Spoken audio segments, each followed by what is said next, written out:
వచ్చేసా ఇంకో వీడియోతో మీ ముందుకి. దట్ ఈస్ ఈ రోజు నేను డకాయిట్ సినిమాకి వెళ్ళాను అనమాట. సో దాని గురించి మాట్లాడక ముందు please do like, share and subscribe to తే సినీ అండ్ ఫాలో టు తే సినిమా. సినిమా ఎలా ఉందిరా అంటే it was not at all up to the mark. Cinema అయితే అంత గొప్పగా లేదు, కానీ ఈ సినిమా మెయిన్ పాయింట్ ఏదైతే ఉందో అది కరెక్ట్గా లేదనమాట. అండ్ ఆల్సో స్టోరీ లైన్ కానీ ఇవి కానీ అవి కరెక్ట్ కూర్చోలేదు. అండ్ ఆల్సో ఆ స్టోరీ లైన్ మనకు తెలిసిన స్టోరీ లైనే. అండ్ ఆల్సో ఇది ఎప్పుడు వినే స్టోరీనే. సో దగ్గర నుంచి నేను ఎక్స్పెక్ట్ చేసేది ఏంటంటే ఆయన పెట్టిన రేంజ్ ఆ రేంజ్ పెట్టాడు. సో ఆ రేంజ్ని మళ్ళీ అలానే ఉంటుందిలే అని మనం ఎక్స్పెక్ట్ చేస్తాం కదా. సో అలా వెళ్ళాను అనమాట సినిమాకి. అఫ్ కోర్స్ డిసప్పాయింట్ చేశారు అడివిశేష్ గారు. మూవీ వాజ్ అట్లా తీసిపడేసి వరస్ట్ సినిమా అని చెప్పలేను. It was a good movie, బాగానే ఉంది. అడివిశేష్ గారు లాజిక్స్ గట్టిగా వాడతారు. అలాంటిది ఈ సినిమాలో లాజిక్స్ కన్నా ఎమోషన్స్ ఎక్కువ వాడారు. సో అక్కడ దొరికిపోయారు అనమాట అడివిశేష్ గారు. అడివిశేష్ గారు లాజిక్స్ అయితే మిస్ చేశారు ఈ సినిమాకి. టోటల్గా ఎమోషనల్గా వెళ్ళారు. ఇది ఒక ప్రేమ కథ అనుకున్నారు, వెల్ గుడ్. దానిలో కొంచెం ఇట్లా మనీ హేస్ట్ లాగా కలుపుదాం అనుకున్నారు, అది కూడా గుడ్. కానీ నేను ఎక్స్పెక్ట్ చేసింది అడివిశేష్ గారి దగ్గర నుంచి లాజిక్స్. ఇక్కడ ఈ మూవీలో లాజిక్స్ అనేవి మిస్ అయినాయి. అఫ్ కోర్స్ కొంతమందికి ఎమోషన్ సిస్టమ్ ఉంటుంది కాబట్టి వెళ్ళిపోతారు.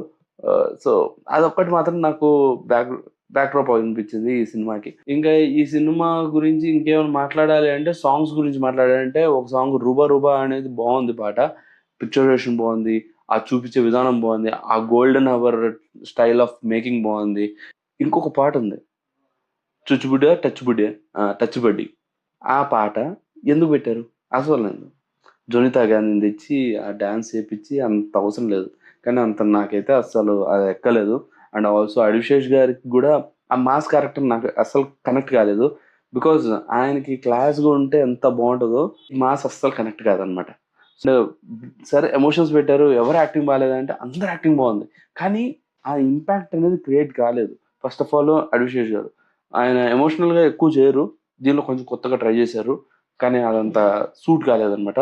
And second thing is Mrunal గారిది సూపర్ ఉంది, యాక్టింగ్ అన్నీ బాగున్నాయి, కానీ అంత కనెక్ట్ కాలేదు. ఎందుకంటే హాయనాలలో ఇవన్నిట్లో అట్లా కనెక్ట్ అయ్యారు, ఈ సినిమాలో అలా కనెక్ట్ కాలేదనమాట. అండ్ దాంతోపాటు అనురాగ్ కశ్యప్ ఆయన చేసే విధానం, ఆయన స్టైల్ వేరు. అండ్ ఆల్సో ఆ పవర్ఫుల్నెస్ ఉంటుంది, కానీ ఈ సినిమాలో పవర్లెస్ లాగా కనిపించింది నాకైతే. అంత గొప్పగా అనిపించలేదు ఈ సినిమాలో. సో ప్రకాష్ రాజ్ గారు ఉన్నా లేకపోయినా ఒకటే. ఎందుకంటే ప్రకాష్ రాజ్ గారి క్యారెక్టర్ పెద్దగా ఏం గొప్పగా లేదు. అక్కడ ఏ క్యారెక్టర్ పెట్టినా సూట్ అయిపోతుంది అన్నట్టు ఉంది.